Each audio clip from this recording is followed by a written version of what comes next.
Hi friends, Mickey Makis here and welcome to Out the Back Door. Today I'm going to be making honeyberry jam.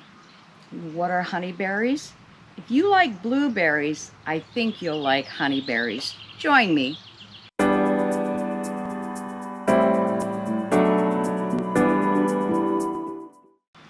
This is going to be a pretty basic berry type recipe that I'm going to be doing with the honeyberries. As I had mentioned right off the top, it is very similar to blueberries. To me, I guess the flavor, when I try to describe it to somebody, I say blueberry first and possibly raspberry mixed with it. It all depends. And I grow two different varieties of the honeyberries because you need one as a pollinator. So my main crop is called Aurora and the other variety is Borealis. Now the Aurora are a little bit longer, elongated, and to me, those are the ones that taste more like blueberries. Now, the Borealis are a little bit shorter and wider of a berry, and those to me are a little more on the tart side. That's why I relate those to the raspberry in a way. But I harvest them all at the same time, and so that's where I get that combination of, you know, a wonderful fruity taste of blueberries with a hint of the raspberry in it. So I went and I harvested a couple of gallons of the honeyberries just a couple of days ago. I got them all cleaned up and I'm ready to start making jam. As you've noticed, I'm outside again. It's almost weekend time. Our temps are supposed to be soaring into the 90s again. I'm not heating up my kitchen. I am going to enjoy the fresh air and the breeze out here right now, and I'm going to get right to it. I'm going to be using a Dutch oven in order to make my jam in, and to start with we're going to need 8 cups of the honeyberries. Now they've kind of compacted down, so I'm just going to try to loosely scoop them in here. Okay, here's my first 4 cups. This is a 5.5 quart Dutch oven that I'm going to be using. Now, in the past, I've tried to do double and triple recipes of jams, and the flavor comes out all right. The only problem is it doesn't look as nice. And I realized it's because I had to cook it that much longer in order to bring it to a rolling boil. So I am doing a single batch here. This will make approximately 7 half-pint jars. There's my 8 cups. And now I'm going to be adding water to this also. I need 1 cup of water to the 8 cups of the honeyberries.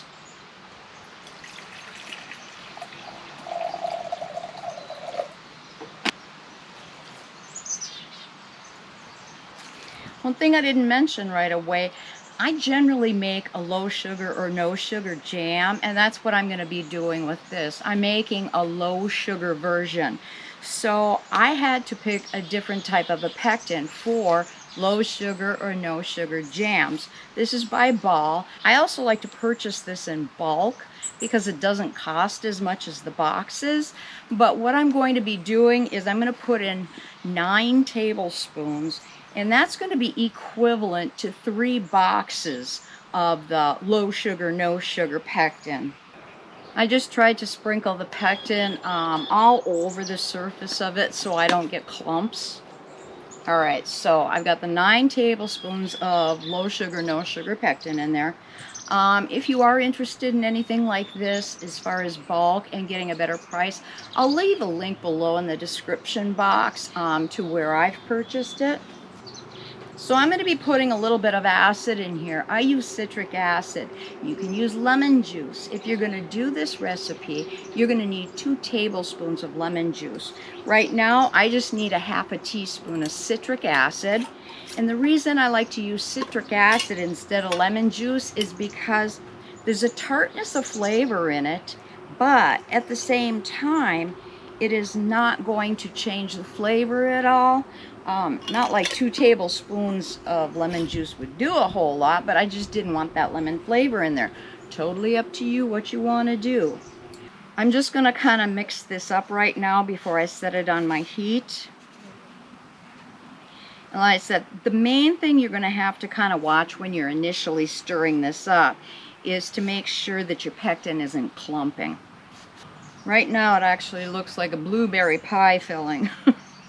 You know, when you mix your nummy spices and the flour and everything in with it. Alright, I need to get my burner going. Alright, I've got it on a medium-high heat right now. And what we're going to do is cook this down. And our goal is to bring it to a rolling boil. So this may take a little while.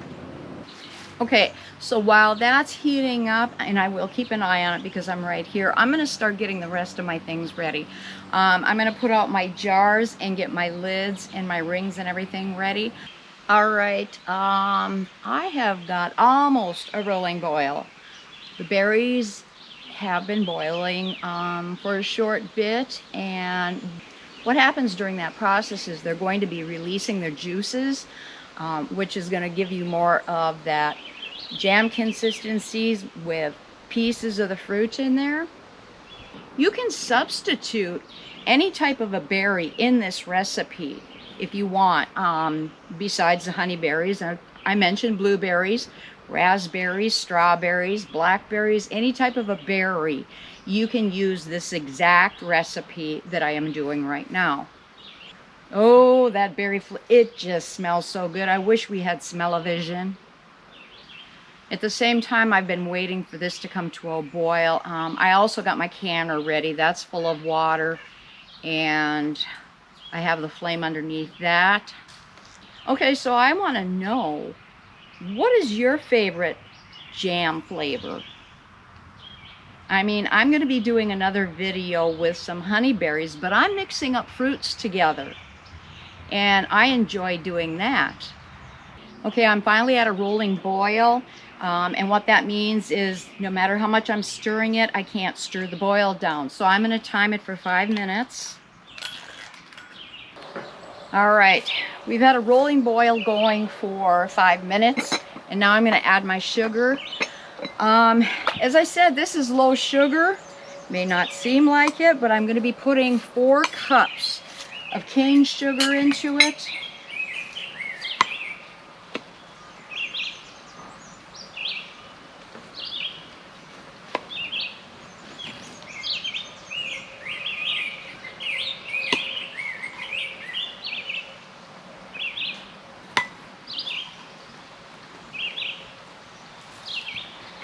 Alright, now start mixing that up. And what we want to do is we're going to bring it back up to a boil. It doesn't have to be a rolling boil, but we're going to bring it to a boil.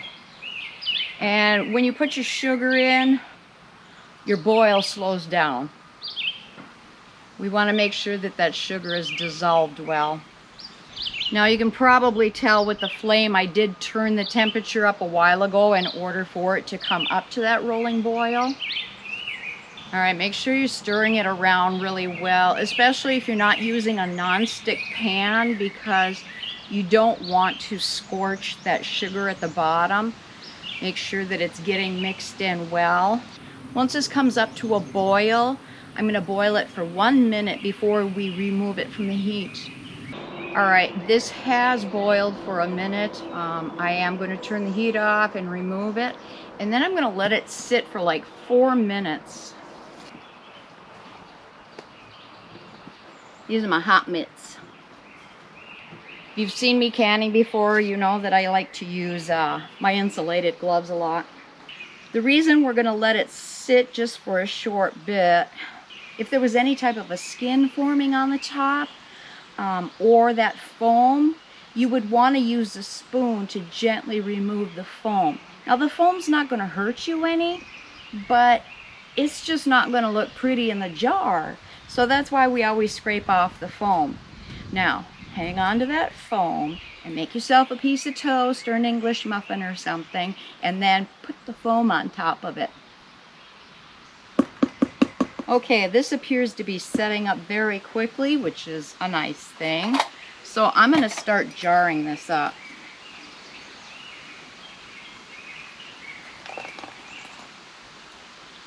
And I'm going to be leaving a 1/8 inch headspace. Now, I am going to be using metal flats today instead of the Tatler lids, and the reasoning for that is I am going to be putting some of these up on my Etsy store. So if you are interested in trying a jar of this, I've got a link down in the description box to get to the Etsy store if you're interested in anything like this. Well, it's interesting, the last time that I had used this recipe, it gave me approximately 7.5 pints, and this time I got almost 9. I don't know if I wrote the wrong amount down when I did it the first time or what was going on, but make sure that you are wiping your rims really well. This is setting up quite quickly. I will be processing it for 10 minutes in a hot water bath. Place my metal flats on. And being that I have a partial jar here, that's going to be ours.